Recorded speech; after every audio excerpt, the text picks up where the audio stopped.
Вот от этого славного пса хотели избавиться его хозяева. А он действительно очень славный. Дружелюбный, к общению с людьми открыт, и хвостом помашет, и оближет, и улыбнется. Хозяевами у песика были люди, сильно любящие спиртные напитки. И каким образом им достался этот паренек в хорошем ошейнике с дорогим поводком, неизвестно. А главный вопрос, зачем они брали эту собаку? Питомца часто били, иногда и не кормили.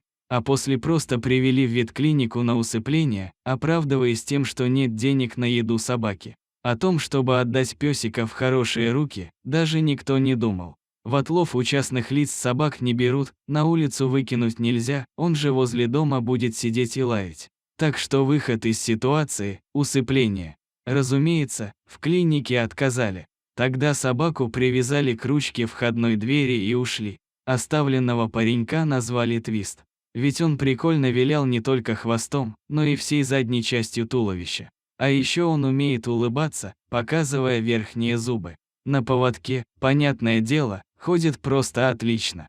Никаких хлопот дома не доставляет. Лежит тихо в уголке и спит. На прогулке во временном доме иногда смело облаивает соседей или прохожих, идущих за забором мимо. Такой вот он охранник серьезный. Но на самом деле Твист всегда рад гостям. Он не злится на людей, просто работа вот такая. Все собаки для него друзья и кошки тоже. Хотя на кошек Твист просто не обращает внимания. К общим пробежкам на улице иногда присоединяется, но чаще гуляет по своему плану, то обойдет по территорию, то усядется где-нибудь в беседке или в тенечке. Уже привык к имени и подходит, когда его зовут. Твист умный и учится очень быстро, главное грамотно донести до него, что от него нужно. А он постарается. Псу примерно 1-2 года, длинный низенький с короткими лапками, всего 35 сантиметров в холке, весит 14 килограмм.